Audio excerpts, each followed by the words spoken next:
Oi, gente, um abraço para todo mundo que está olhando o vídeo.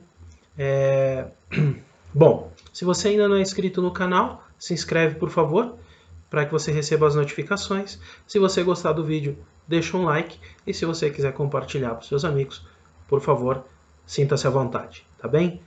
Vamos rápido para o vídeo para conversar sobre aquilo que Deus tem para falar conosco hoje.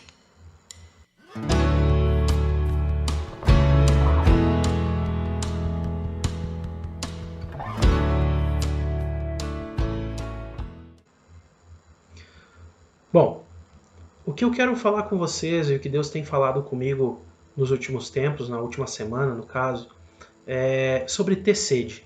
E o nome dessa palavra que eu quero compartilhar com vocês é os que têm sede, tá? E eu quero falar a respeito de sede com você. Então, para a gente entender o que a Bíblia fala a respeito desse assunto, eu queria que você pudesse abrir sua Bíblia lá em Salmo, no capítulo 42, dos versículos 1 a 3, tá bem? Você lê na sua Bíblia, eu vou ler na minha Bíblia aqui, e aí a gente segue a conversa. Bem, na minha Bíblia fala assim: Como a corça anseia por águas correntes, a minha alma anseia por ti, ó Deus. A minha alma tem sede de Deus, do Deus vivo. Quando poderei entrar para apresentar-me a Deus? Minhas lágrimas têm sido o meu alimento de dia e de noite, pois me perguntam o tempo todo: onde está o seu Deus? Bem, esse é um salmo que fala, na verdade os dois salmos são juntos, o 42 e o 43, mas esse trechinho que a gente está lendo, e é o que a gente vai conversar hoje, ele fala a respeito de sede, e o salmista traz nesses 3 versículos um conteúdo muito rico para que a gente possa pensar a respeito de sede e o que a Bíblia nos fala a respeito disso. E para isso, eu queria ver com você, versículo por versículo, desses 3 versículos que o salmista conversa com a gente. Bem, no primeiro versículo, o que é muito importante a gente olhar e observar é que o salmista ele nos apresenta uma analogia. Ele diz, basicamente, que assim como a corça anseia pelas águas, também ele anseia pela presença de Deus. Então, para a gente entender o que ele quer dizer com a forma que ele anseia a presença de Deus, é importante a gente pensar a respeito de como a corça anseia pelas águas. Bem, eu fui pesquisar algumas coisas, encontrei algumas coisas científicas, algumas coisas do conhecimento que tanto tempo ouvindo pregar a respeito desse texto a gente ouve. Mas também entendo que o salmista, quando ele observa a corça, ele não observa ela de um ponto de vista científico, ou que ele tivesse algum conhecimento nessa área, senão que o conhecimento de convívio com esse animal, de observação desse animal, faz com que ele pense e que ele diga exatamente isso. Então eu acho que a gente tem aí um bom material para olhar e observar. O que é a corça, então?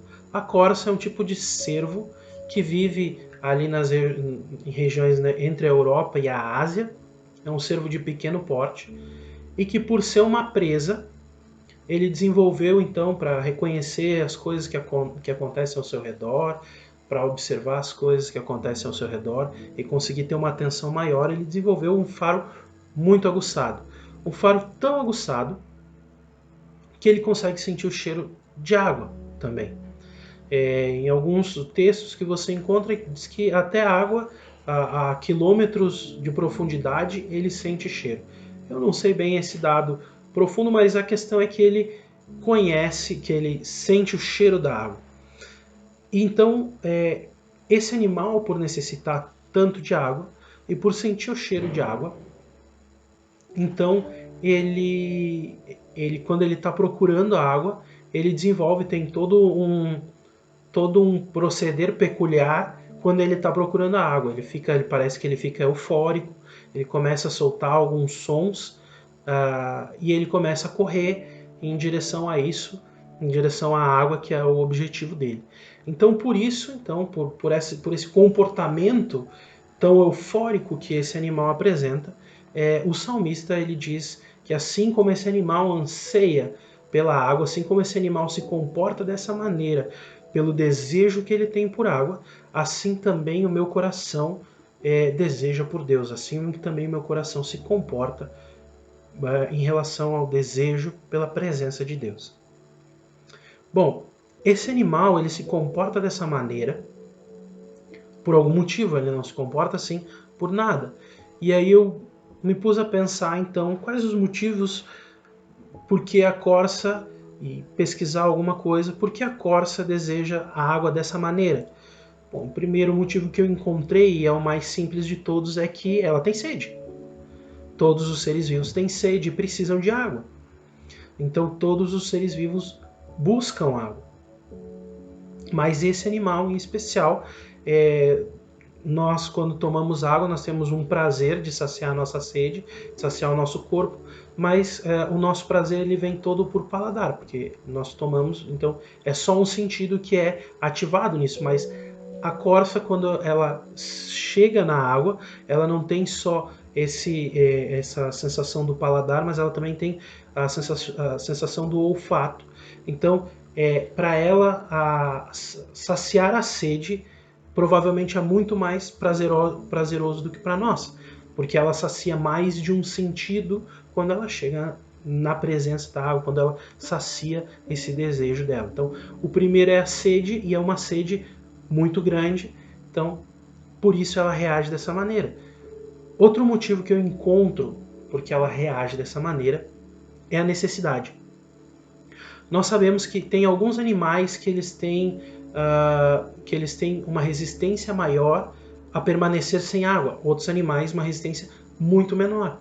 A corça é um desses animais que tem uma resistência muito baixa a não ter água. Na verdade, a corça quando ela não tem água, ela fica debilitada, ela já não tem mais a mesma velocidade, e por isso ela precisa tanto de água, e em casos mais extremos a pele dela racha, as juntas dela ressecam, e esse animal ele sofre muitos danos quando ele não tem água.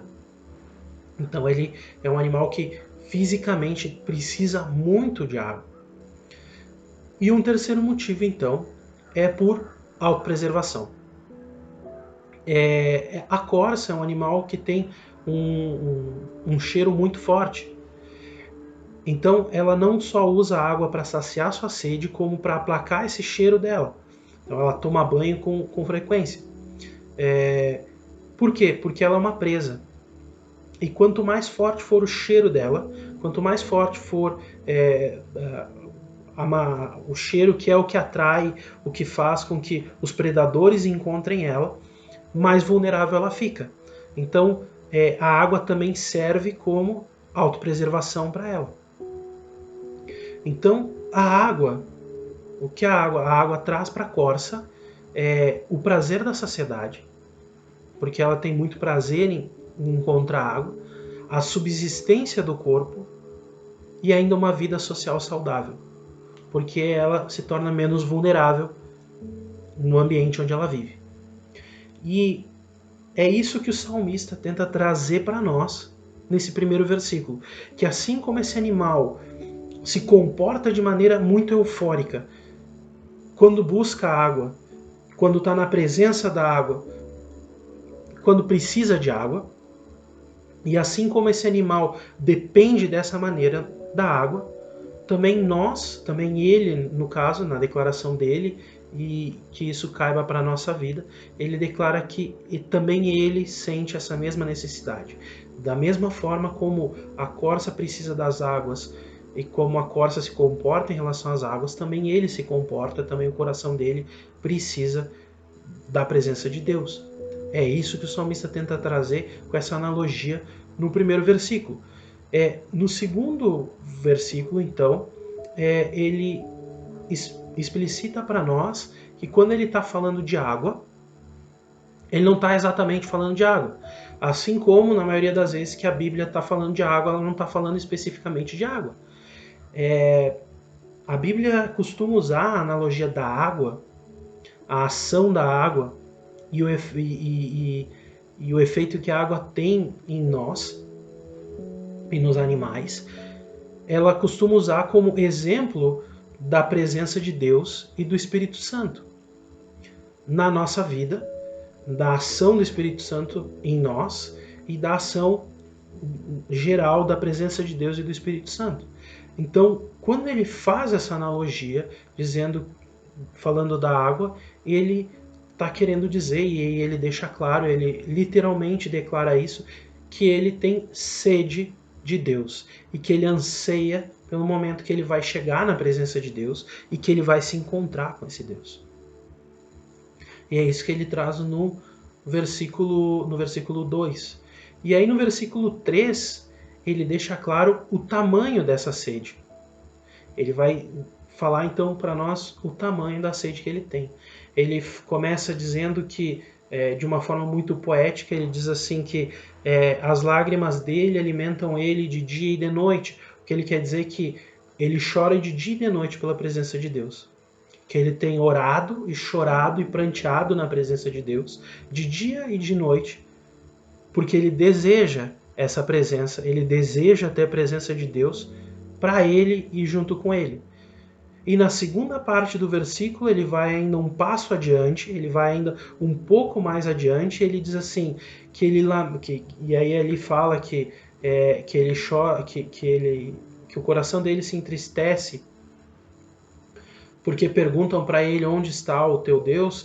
O que ele quer dizer é que ele lamenta quando as pessoas não percebem a presença de Deus na vida dele, quando as pessoas ao redor dele não percebem a Deus na vida dele. Então, não só ele está dizendo que o tamanho da sede dele é tão grande que ele chora de dia e de noite para ter a presença de Deus, como ele também lamenta quando não só ele não pode sentir a presença de Deus, mas quando os outros ao redor dele não sentem a presença de Deus na vida dele.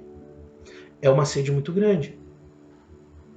Sabe, outro homem que eu encontro que tem uma sede muito parecida com essa, e que é alguém também em quem a gente pode se espelhar e pode entender.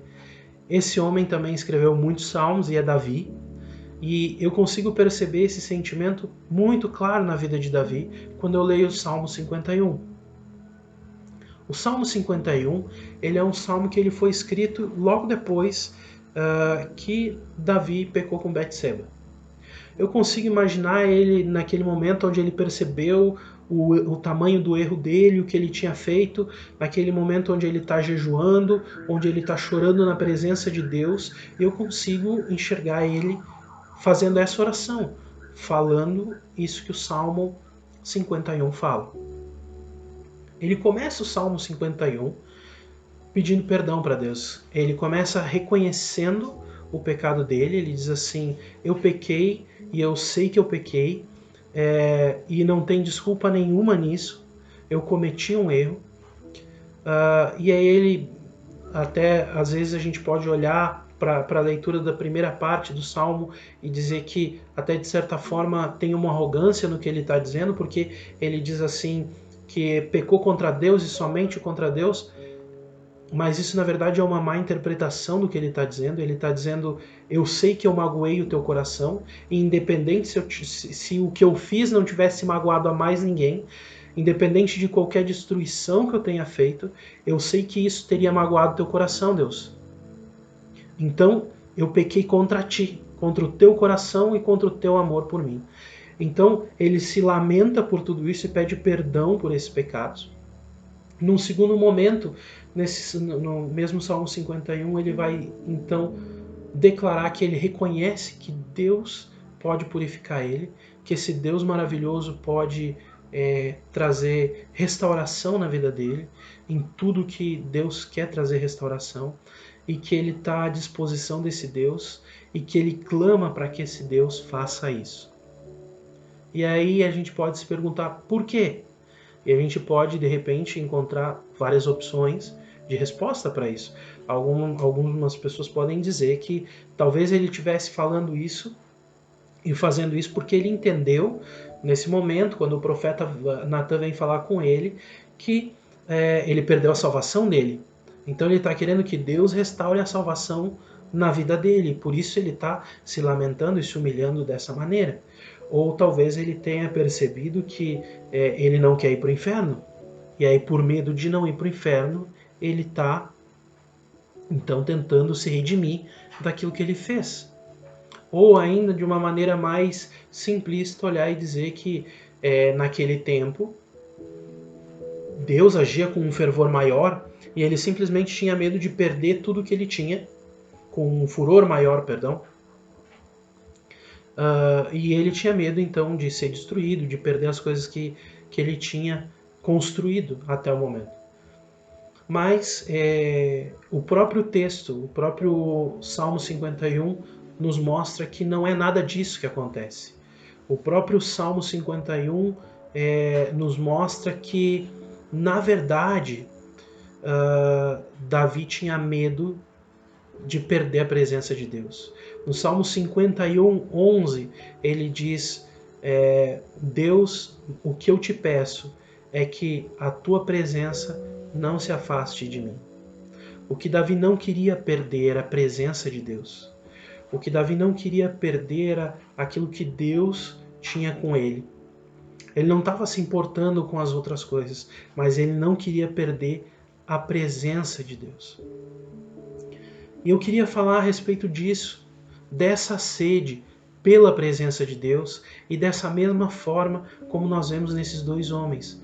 Eu poderia vir aqui falar, e mais do que dar motivo para ter sede, porque eu podia vir aqui e fazer várias analogias, dizer que do mesmo jeito todos os seres humanos têm sede, então a gente precisa buscar Deus para saciar essa sede, como a corça. Ou eu podia dizer que todos nós, assim como a necessidade física e biológica que nós temos de água, também espiritualmente a gente tem necessidade da água espiritual, que é o Espírito Santo, e tentar falar da necessidade, ou dizer que para nossa autopreservação a gente precisa ser lavado pela presença de Deus, pelo Espírito de Deus e redimido, e aí o inimigo não vai nos atacar. Eu podia falar sobre tudo isso, mas a intenção desse vídeo não é essa.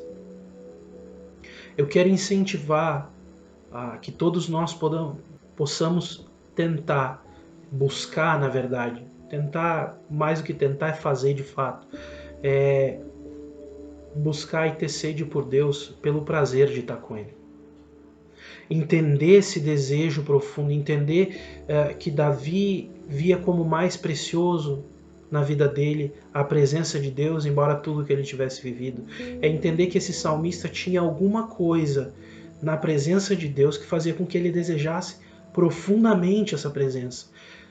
Que a analogia que ele traz para nós é de um ser que deseja profundamente essa água. E pelo prazer de buscar isso, a gente fosse incentivado a isso. Então eu queria terminar essa palavra perguntando para você: você tem sede de Deus? Qual o tamanho da sua sede por Deus? Eu queria te dizer que nós estamos em um tempo de ter tempo. Nós estamos em um tempo de ter tempo. Nós estamos todos em casa. E a gente tem tempo para saciar essa sede. E quanto maior for essa sede, maior vai ser a água de Deus na nossa vida. Então, eu queria te incentivar a isso. Eu queria te incentivar que no final desse vídeo, mais do que eu fazer uma oração por você, você decidisse fechar um pouco o YouTube, eu não sei como você está vendo isso, e que você fosse orar. Você ponha um louvor e vá adorar a Deus, vá buscar essa sede. Se essa sede ainda não existe no teu coração, que você vá buscar essa sede da parte de Deus para que Ele possa plantar isso no teu coração. Então eu queria te incentivar a ir orar, a pensar e meditar a respeito de se você tem sede, qual o tamanho dessa sede.